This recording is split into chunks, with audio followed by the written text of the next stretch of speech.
Welcome to another episode of The Way of Biohacking. This is Dr. Tay, and this is... Hi, I'm Linda, Nutritionist Yogini. What's up, what's up? Hi everyone, welcome back. Wellness intern Nikki, good to see you again. And today's episode is culture.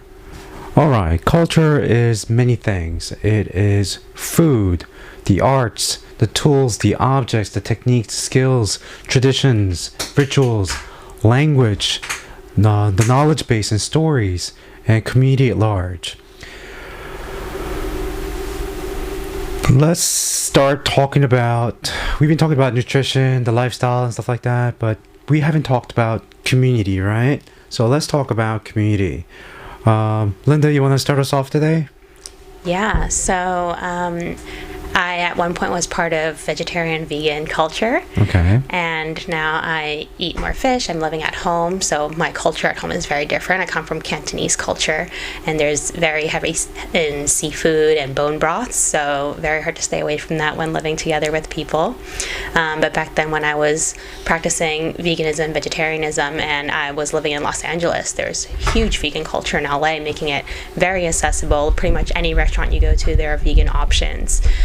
So yeah, food is definitely plays huge parts in, I would like to say, all cultures, and the types of food choices you make, and the cultures you belong to really dictate what foods are available and what is accessible to you. What about you, Nikki? I like how you brought up that you lived in LA, how different it was from here, and I think health in general as a culture is so different where you are in, not even just in the United States, but in the world. Like in New York, I think we have a pretty big community of like-minded people, and same thing in LA and maybe Miami, but then there's a really large part that isn't isn't health conscious as we are. And not that like there's anything wrong with that, besides, it's not healthy, but but it shows, where your background is and how you were upbrought and how your culture has to do with how health conscious you are. Right.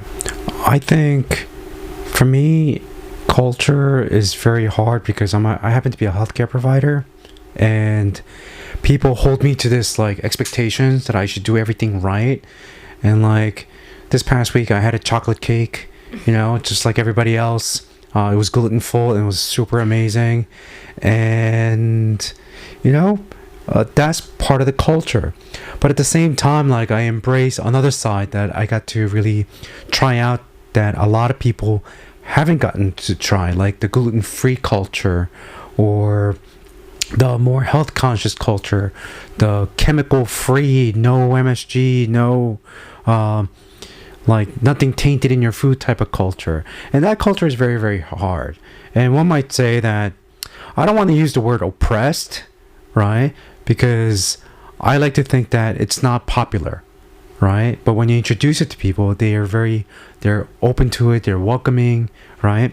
And I guess that's what we're trying to talk about, our culture, our community. So now that we kind of established the culture a little bit, right?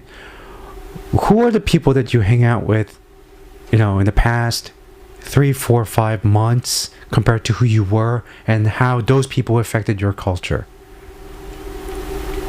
That's a huge question. Yeah. So I've been part of a Buddhist Sangha for a very long time. I volunteer at a monastery in upstate New York as a summer camp counselor. Mm-hmm. And whenever we're at the monastery, there's obviously Buddhist culture. And there we practice a lot of mindfulness. We practice mindfulness in our speech, in our actions, in our thoughts. And also in the food culture is very interesting because it's all vegetarian. So when we're at summer camp, we all practice vegetarianism. And I hang out with those summer camp counselors a lot in my free time. And even when we gather together, we are very mindful, we're very respectful to each other and the people that we surround ourselves with. And a lot of the times when we gather for food, there's vegetarians around, so it's always so many vegetable choices when I hang out with those people, and it makes me very happy because they're very conscious to be inclusive of everybody that's around. And for me, one thing, the past few months I've been here, is I've observed so much diverse culture just as I interned here, something that I've never experienced before. Typically I didn't do yoga breathing exercises, cold plunges, things like that wasn't part of my culture 6 months ago, and is now, and I'm really thankful for it. So that's one thing, and I've just, from observing, you guys, I've learned so much. Like, for me, I think I've started hanging out with Nikki every Fridays, Linda, more than once a week, I think. My office, my buddy Mole, yeah, he's a excellent chef, and I wish he cooked more like grass-fed stuff, and I think he's more open to that now. So I feel like my culture is affecting his culture. And recently we drove down to Maryland to visit our mutual friend Gianni, and they had a regular Thanksgiving, and once again, like, we had to be mindful about not talking about our culture versus his culture, because we want to be respectful. While we're on the mindfulness topic, I know very little about mindfulness. Linda, can you just expand a little bit, like, because I know a lot of people just got the superficial version of what mindfulness is? I like to think about it as being in the present moment as much as you can and taking in your surroundings. So as opposed to just acting on impulse and reactions, really being able to observe before acting or speaking or exerting emotions, just being able to observe almost objectively, and really being in the present moment is a big part of it, because you have to be here as opposed to having your thoughts somewhere else. And that's what mindfulness is about. And it could be making any choice. It could be when you're ordering food, or when you're choosing what type of water you're drinking. These are all mindful decisions that you're making throughout the day. Okay. I'm going to ask you a personal question, because I have never met a person like Linda, because whenever we go out and eat, she carries her own utensils. I mean, like, we take it for granted, right? That we go to a restaurant and we use it, and sometimes they, goes back to the restaurant and the people wash it and gets reused. And a lot of times people use disposable, and that creates a lot of like trash, garbage, and it wreaks havoc all around the world, right? So you practicing by carrying your own utensils, is that your way of expressing like mindfulness, that you care about the world and stuff like that? Yeah, and it takes practice to pull them out every time, because especially at restaurants, let's say they give you chopsticks at a Japanese restaurant, they give you disposable chopsticks. Everyone's using those chopsticks, and then I have to take out my own pair and return that pair. And these are small things that don't seem like a big deal, but when there's this huge culture built around it, and then there's this oneness, one should be doing the same thing. Same thing as going to a bar and being like, I don't need a straw, I have my own straw. These are small shifts to make to shift the culture and to hopefully affect those around you in a more positive, conscious lifestyle. Yeah, I think Linda's presence in my life since, I think, this past January, it's like, Linda never told me, hey, you should start doing this yourself, and like nothing like that. But like, it keeps me thinking, because her presence, like, I see her do that all the time, and I'm like, I care about the world. How come I don't do this? You don't care about it as much as Linda, I guess. Yeah, true. But one thing I would like to add is how interesting culture affects someone's eating patterns and their ability to digest those eating patterns. So different cultures, they'll have different levels of enzymes for different foods, and it goes back to our ancestors. And I was just recently listening to a podcast where they discussed this tribe. I don't remember the name of it, but it was part of their culture where they would kind of venture out for 5 months, and they would take a cow with them, and all those 5 months they would put a little cut in the cow's neck and drain a little bit of its blood, and then squirt some of its milk into the blood, and they would live off of that for 5 months. And to us that sounds like that's insane, like that's crazy, but to them it's part of their identity, it's part of their community, it's part of their culture. So it kind of gives you an interesting perspective on different cultures around the world. So they take this cow with them for 5 months wherever they go, and then they will live from that, off of that cow for 5 months, but that still being alive. They never killed it. They would come back with the same cow, but they would bleed it, drink its blood and milk, then patch up its wound, and then wait for its blood to regenerate, and then they would do it again.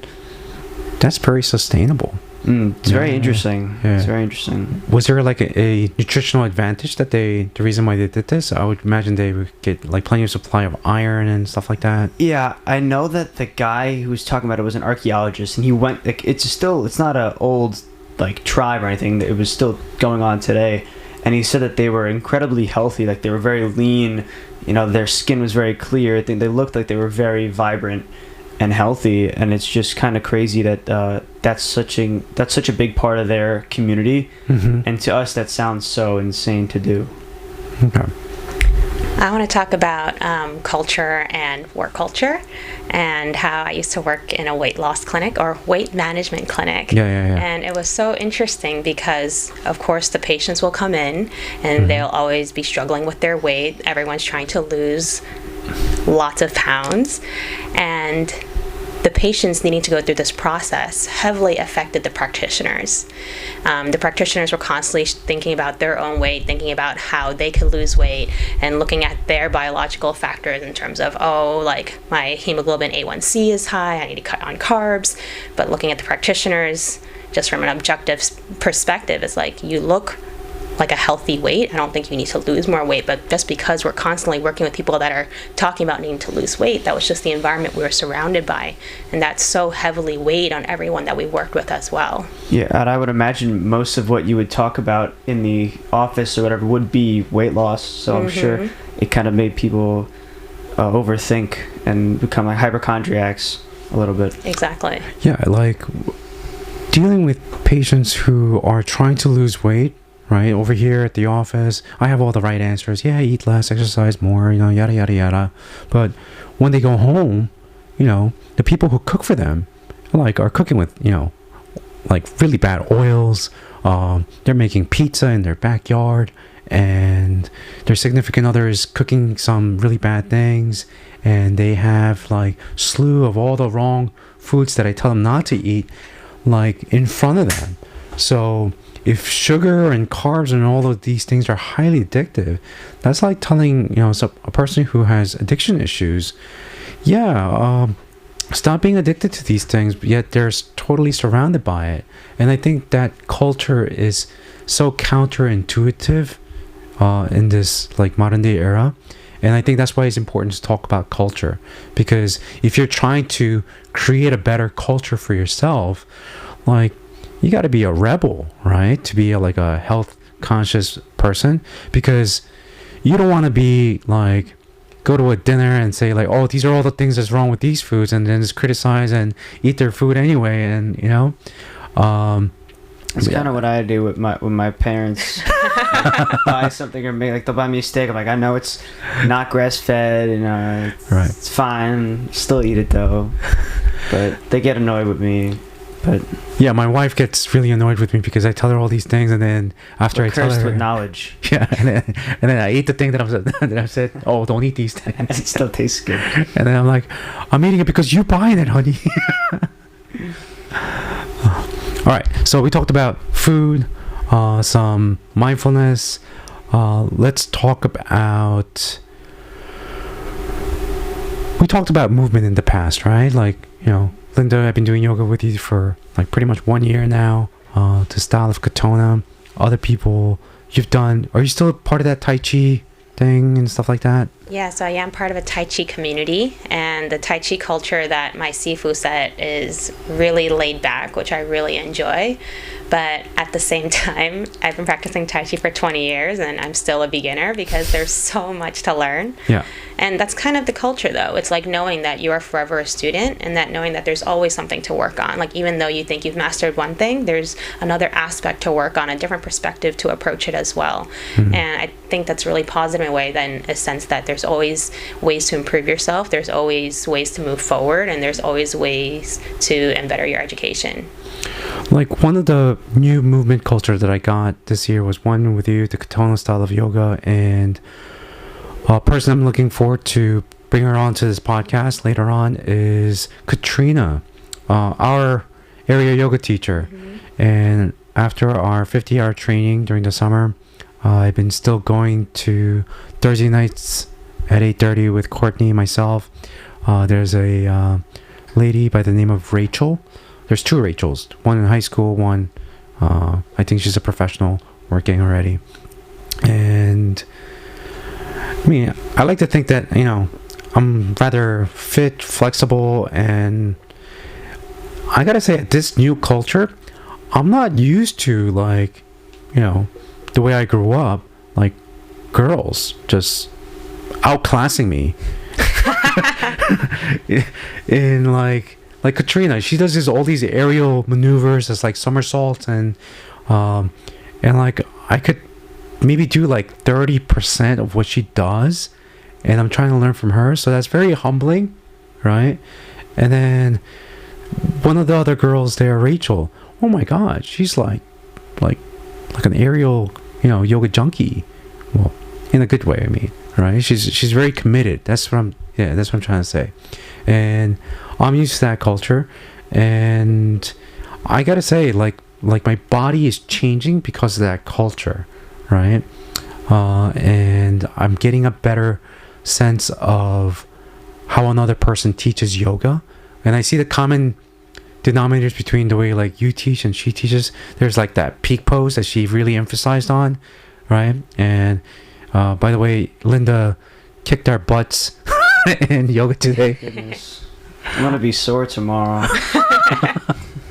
It's a lot of fun though, but that's also yoga is something that's kind of not exclusive, but a lot of cultures, like I'm Italian, if I go to Italy, I bet not more than like 15 people there do yoga in the whole country. Like it's something that is really kind of, I don't know the word, like specific to certain cultures, and it's kind of a shame because it's something that's so powerful and so much fun. Like I really enjoy it. It's something that's a new hobby of mine ever since I've been here, and that's another way that I've been exposed to a different culture from being here, and I'm really happy about it. And I wish more cultures like mine, like my ancestors and my relatives, should know about. And I like how you use the word exclusive, because yes, there may seem to be some gatekeeping in some cultures, like even this conscious living culture that we're all aspiring to be.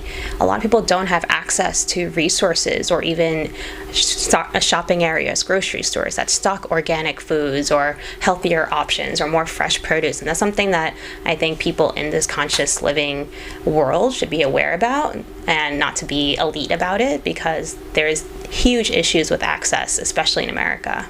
Mm. And you mentioned how it's hard for some groups to access. There's a little kind of like hacks that I use. Like for example, when I'm eating a grain-fed steak, I'll put grass-fed tallow on it, like grass-fed beef tallow, so that it kind of mitigates the grain-fed negatives. The positives of the tallow will help it. And I'll also add grain-fed butter. And grass-fed tallow and grass-fed butter are pretty inexpensive. Like I got a bunch of Kerrygold butter the other day for like $3 a box for 2 sticks, and I was like really happy because it was on sale. And grass-fed tallow is pretty inexpensive as well. So and I also mentioned the hack last week with the flaxseed and peanut butter. There's small things that you could do that will definitely help. Oh, by the way, Maria loved that episode about like flaxseed and chia seeds, like soaking him, not soaking it before she goes to sleep. So like, you know, like this is having an impact on somebody's culture, right? And this is like, I guess, the goal, right? And Thanksgiving just came by, right?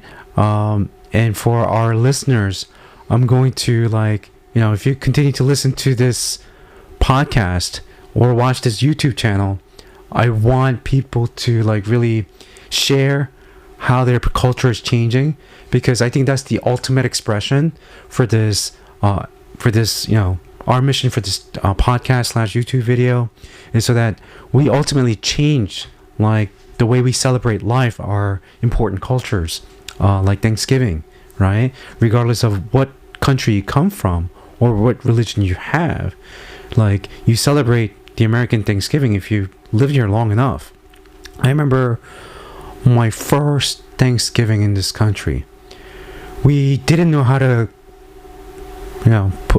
cook a turkey. Most people still don't.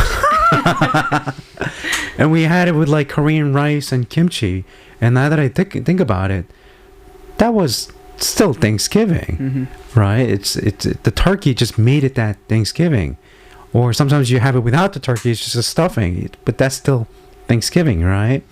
And hopefully, people will transition to demand more grass-fed, meats and stuff like that, so that the meat industry kind of creates more space for this, right? Next is, I think a very important part is language, right? Before we dive into that, I would like to just talk about Thanksgiving. Okay. Because I bet we all ate different things on Thanksgiving. Yeah. But I don't think it's about the food. I think it's that day or few days to kind of look back and appreciate what you have. And I think that, it doesn't matter if you're eating a turkey or not. Just having kind of a culture of appreciation could be something that feels very rewarding. Yeah, and that's something I teach a lot in my kids' yoga is practicing gratitude. Because gratitude is a practice and something that you have to dedicate yourself to, saying thank you to yourself, to others, to everything that's provided for you. And it's something that to practice every day to really understand it. I would like to thank my friend Jason, who came here last Wednesday. And after work, him and I went to the Shelter Rock Church across the street from my office, and I attended the Thanksgiving prayer. And it was not so much a sermon; it was like the message was, being grateful. And the guy was talking about this girl who wrote a letter to Abraham Lincoln during the Civil War, why they should make Thanksgiving a national holiday. And it was a Christian girl who wanted people to be, have more gratitude. And after that short 5-minute, education, the rest of the time was people from the community just talking about what they were grateful about. And I heard this one nurse who, I forget which hospital in the city, saw a lot of people pass away during the pandemic, the sheer number of people this person got to witness, and she was thankful for life,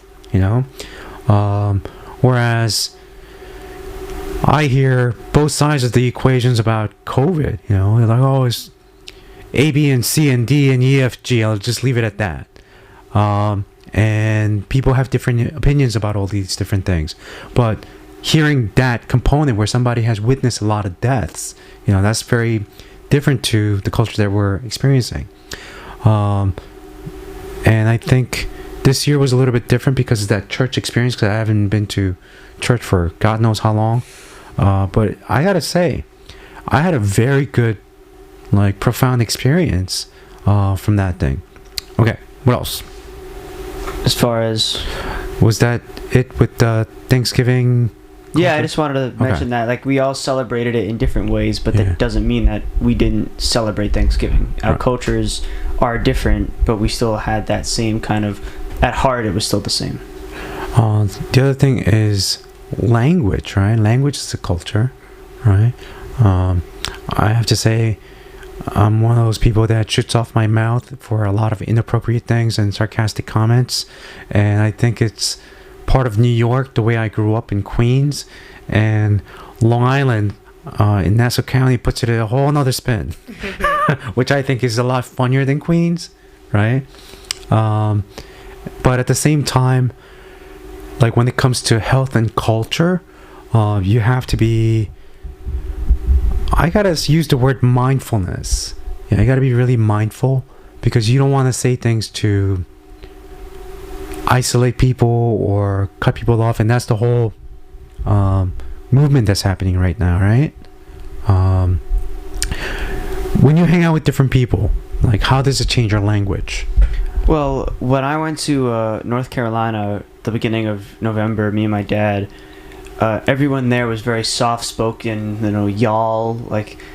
just the way that they spoke. You know, me and my dad were like Italian New Yorkers. We're much more loud, and we speak totally. We got that like New York accent, but we kind of stood out when we spoke. Everyone was very soft spoken and calm, and even driving, like people drove differently there. They drove slower. Like it was. We heard one honk the whole weekend we were there, and here I hear them like every 5 minutes. So it just shows like that culture is much different than what we have here. You know, everyone's in a rush here, but that's part of New York.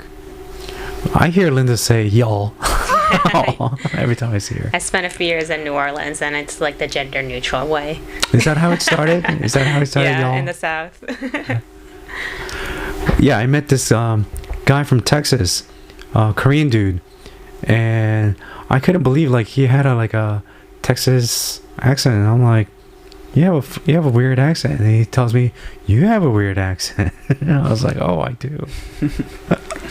But back to language. When I first started working and hanging out with Tay and Tom, they had a lot of scientific and biological ways of explaining things that I would use spiritual terms for. And that was some language code switching for me. I like to talk in chakras. Okay. They like to talk in brainwaves. Yes. But it's the same idea, but using different language. And really understanding how to navigate both is the culture I'm trying to find right now. Oh, that's too funny because like Tom and I, we have this culture where we make fun of chakras, right? And that stems from one of my teachers, right? Because we're all acupuncturists. And what is that? So when I met Linda, I'm like, okay, I gotta tone that down. And which gives me like a whole nother appreciation side of it, right?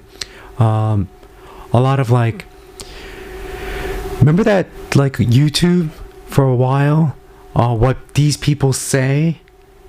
You guys ever watch those YouTube videos? Like, if you go what yogis say, then like this yogi or yogini, I should say, says, let's go drink kombucha right after class. I know this great place, right? Whereas people who are into astrology, they talk about, oh, there's a Mercury retrograde that's coming in, that's what you're feeling, is very intense, you know? So like people from different cultures say different things, and New York happens to be this like blowout of this diverse culture, right? And like our culture is it grass-fed? How much omega-3s in it, right? Do you do yoga? Do you do breath work? Do you do cold plunge? Are you a biohacker? And it's interesting because each of those go to a separate community. Right. Like when I was in school, I did a research paper on carnivore, eating carnivore, and I kind of really dove into that whole community. Like I found websites and forums which were all based around just eating meat, and you know, it's not something that I practice, but it was interesting to see that community. And then there's a community for yoga, and there's so many different communities, especially being here. So it was interesting to really dive into one of them and see their perspectives. I want to add one thing about the biohacking community. I won't say which podcast. I don't want to talk, negatively of it, because I learned so much from these podcasts. But one thing I noticed about these biohacking podcasts is that there is like a fashion trend of what is the latest biohacking trend, right? So the typical biohacker was they commit to some sort of like regular exercise. They do Wim Hof breathing, and the other one was they were into a carnivore diet, right? And I thought that, like, okay, does this person have autoimmune issues, and is that the reason why they're choosing the carnivore diet? Whereas, is it because they're a biohacker, right? So, from a medical standpoint, like that really like turned me off, because, like, what is that? The ketogenic diet. I mean, yeah, a lot of people use it for weight loss, but people who should be on a ketogenic diet are for people with, what what is Epilepsy. Yes. Thank you so much for that. Right. So like people with cancer, they should be more for like a vegan diet, right? So like I don't want to say things like, oh, I don't think veganism is wrong because of, because from a medical standpoint, there is a place for that for certain people, and they need that. And I think when you negatively say things about certain specific diets, it doesn't give them a good chance for other people to get educated on. Right. So, all right, are we done with language? Is there anything else that we want to cover with language? All right. Now, I want to talk about, what culture, like we would like to create, right? It's hard to create culture. It's very, very challenging. I was talking to you about, Linda, do you cook at your home? And you're like, no, my mom is the person in charge of her kitchen, right? And yeah, I go home and my wife is in charge of the kitchen. Right? So these things makes it challenging. Can you briefly touch on like because you're a nutritionist, right? From what I know, you eat super healthy, right? Yeah. Yeah, so because my mom's in charge of the kitchen, I really try not to interfere in her process. So it's been an adjustment living on my own for more than a decade, and then moving back home and then having to eat everything that she cooks and having her dictate most of my diet. But at the same time, we have those discussions, because at first I would just be like, I can't eat this, I'm vegetarian, and then now it's like I'm okay with eating the vegetables that's cooked together with the meat. But yeah, there is a shift. And then also just my presence being there's so many more different varieties of vegetables on the table. And she really does pay attention to my needs as well in terms of offering whatever she has to the family. And that has really shifted our entire family's diet to be more vegetable conscious. And I would like to touch on, you mentioned us creating a community. Well, my goal is to create with this is a health community, but one that's also open-minded. There's a lot of biohackers and people in this community that, this is the way to eat, that's it, you're all wrong, or this is the way to eat, that's it. I think it's important to have conversations, and a lot of things, this might be the right way for someone to eat, but this might be the right way for someone else to eat. And there's not one answer that fits everybody, but talking about, what you did that works for you and what you did that works for you is something that a lot of people can gain a lot of knowledge from. Yeah, I really like the inclusivity. That's a big part of the culture that I'm trying to build here as well.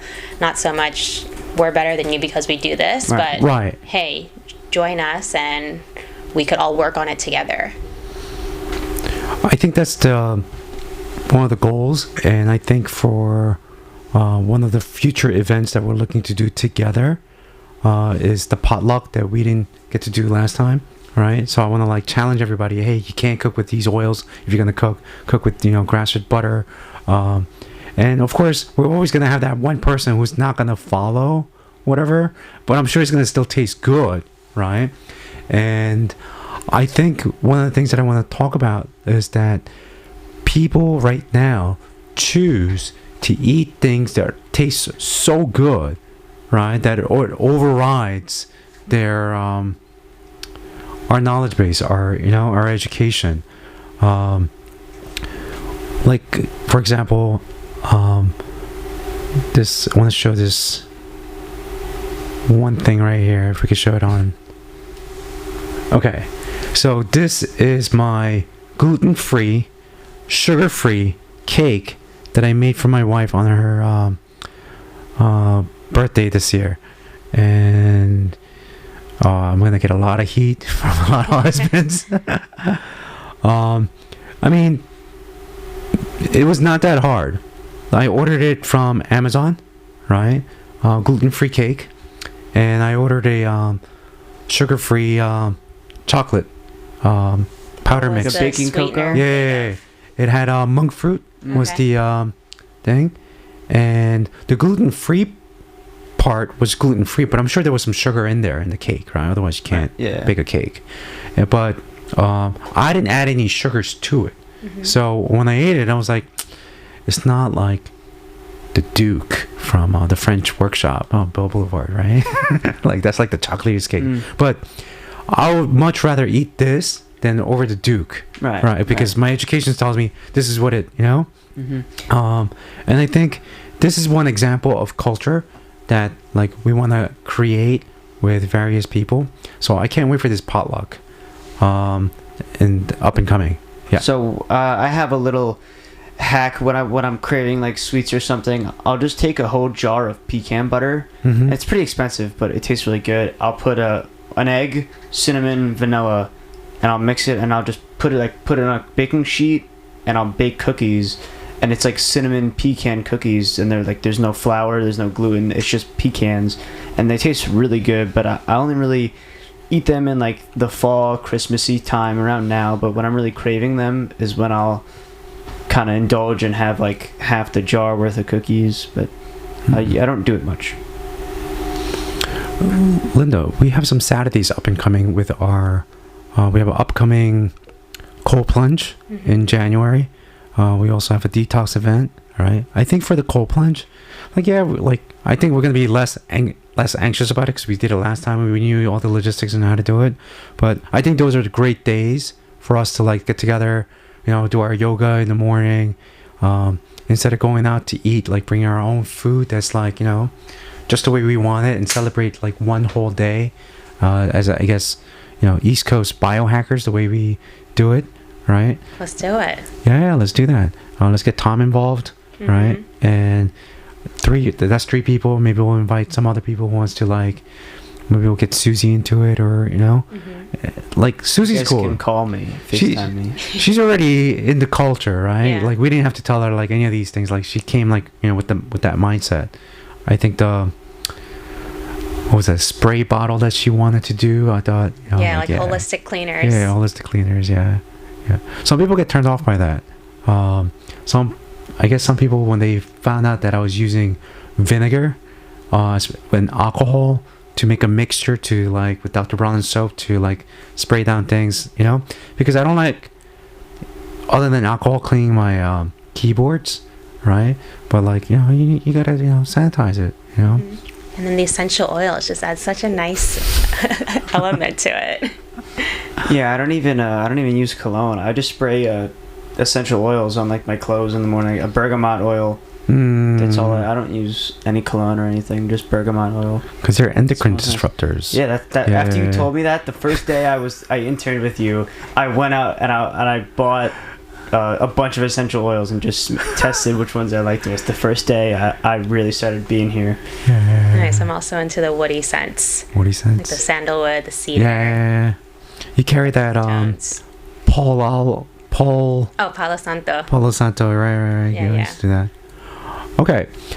All right. So, if you have been listening to our podcast / YouTube video, please mention in the comments below about how you want to change your culture for the better, and we'll try to post more pictures on our Qi Body and Spirit Instagram page when we have these events, because I think it's good to show like this cake thing that I made. It's just one cake, but I think if each person was to bring their own dish and talk about how this was like the healthy culture, like I want to create that challenge for people, right? And maybe hit us on the hashtag at Qi Body and Spirit food culture or something like that, and really try to bring this, because West Coast, they have a much better culture when it comes to this health and wellness thing than the East Coast, right? We're like how many years behind?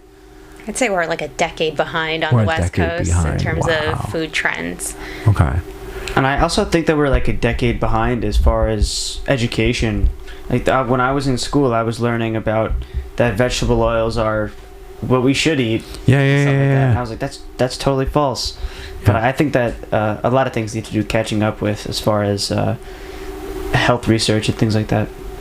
All right. Thank you for everyone listening. And until next time, this is Dr. Tay. Peace, y'all. It's Linda. Bye, everybody. You could find us on youtube.com/Qi Body and Spirit and Spotify and iTunes with The Way of Biohacking. We will see you next week. Thanks for hanging out.